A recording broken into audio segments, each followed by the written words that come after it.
Gaputi helicopter, I also saw the beautiful beaches of the eastern Pacific coast of Cagayan. And I was told in the briefing yesterday that no less than 3 developers are interested in putting up resorts there, just waiting for that new international airport to start being built. Because when it starts being built, they can start building because they know that by the time they finish, the airport will also be finished. So isote, may isang importante nga proyekto tayo para ti progreso ti Cagayan Valley. May samet, taado nga indigenous peoples, toy region yo. It is also important that we have ancestral domain reform. And I am happy that one of the heroes I praised in my SONA last Monday is here, but not wearing his fashionable outfit. Si Chieftain Rosario Cama.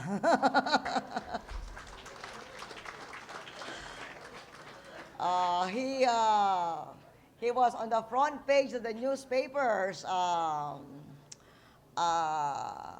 outshining all those beautiful gowns of the ladies who were there, but highlighting also how the Bugalots of the Quirino, Vizcaya, Aurora tribe boundary, after the ancestral domain reform, have been able to improve 1,000 hectares of ancestral land returned to them by the government, to his tribe, and how they have built small irrigation facilities, increased planting activity, and improved their incomes. Congratulations, manengkada kayo, Apo Chieftain.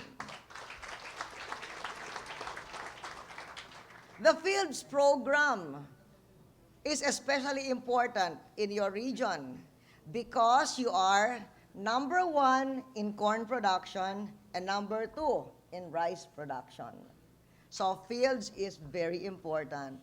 Ken, dagijay probinsya, as far as provinces are concerned, in the self-sufficiency program that were done together by ERI and DA, uray number 1 to Nuvaisiha, iti rice production, because the government has poured so much already there, which is why they're number 1 to begin with. Kunati, the self-sufficiency program, the number 1 that must receive now the most assistance from fields is the province of Isabela. So that will be the part of the plan. Our new cabinet secretary is smiling from ear to ear, Secretary Bebot Bello. But, of course, that doesn't mean that we are not talking about the other parts of Region 2. Because of the fertile soil of the Cagayan River Valley, the mightiest river in the country, and the hardworking farmers, as I said, you'll be number 1 and number 2. Just native address ko, idi ko nak. Dati Pilipinas, gapupay ti tiempo nagijay at Castilla, Espanyol, we have already been importing rice. In fact, during the 3 years that we exported rice, we were also importing rice. So we've always been importing rice. Why? Because we have an archipelago with rock-laden and sparse soil, and we don't have a mighty Mekong and vast fertile plains like Thailand and Vietnam. The closest thing we have to a Mekong in the Philippines is none other than the Cagayan River. That is why it is the fertile plains of Cagayan Valley that will be the secret to our success of self-sufficiency in the future.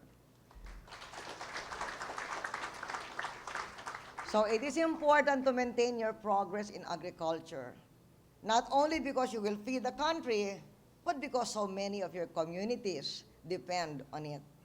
And in turn, your communities provide food for so many of our countrymen. So we talk about the inputs to agriculture. We talk about what we have to spend. And precisely because in our country we don't have great natural sources of irrigation, we have to build irrigation systems, unlike in Thailand and Vietnam, where the Great Mekong has so many tributaries that it's natural irrigation. So this morning, I visited the Abulog Apayao Irrigation Project, which I started in 2001. It is very important both to the Cagayanons and to your neighbors in Apayao who share your water resources. It provides irrigation to 3 towns or 4 in Apayao, Santa Marcela, Pudtol, Flora, and Luna, and 4 towns in Cagayan Province, Apari, Alacapan, Ballesteros, and Abulog. Of course, that's the name of the project. And so we hope that with this new irrigation project and the new irrigation canals, there will be more and more lands available. Panawin da ito, iti panagtinitulong ken damayan. Agkakadwa tayo nga agbirok ti pamuspusan tano, una, mo-conserve iti energy because we are now in the midst of a world energy and food crisis. Kayat ko nga Diyos tagmina ken ag-congratulate kani Governor Antonio Cataconana. Next month there will be a windmill project that will begin in northern Cagayan Province. And that will provide for the investment needs of the future, of the northern part, where a lot of investors seem to want to go because of the beauty of Angib, etc., and the facilities of the airport. And also, may sapay, because the gateway, the information technology gateway of the telecoms, the redundancy so that if there's a tsunami in Taiwan or something, continued by the call center services tayo.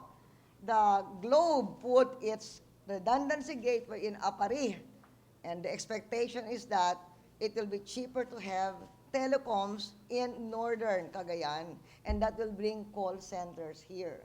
So I was telling the TESTA director yesterday that she should start working with the good schools here, like for instance St. Paul, and many good schools here in Cagayan, and to put up already the Business Process Association accredited curriculum for call center training, so that by the time that the call centers are put up there and they start hiring, they will not have a difficult time rejecting so many applicants. So there are so many things that can happen to Cagayan Valley.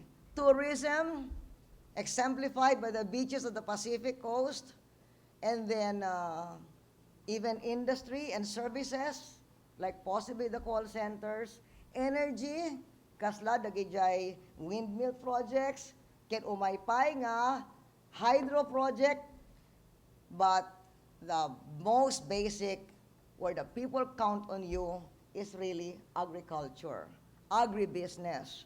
And with agribusiness, we talk about countryside development. And with countryside development, we need peace and order in the countryside. Iso nga, agkakadwa tayo met, nga agaramid, tat maituloy, itirang ay na nagrugi, itinapalabas kapitong atawen, but let us make sure that the people will feel the benefits of development. And one key to that is that Cagayan Valley will continue to be a food basket for the rest of the Filipinos. Diyos na ginakada kayo, amin, Apo.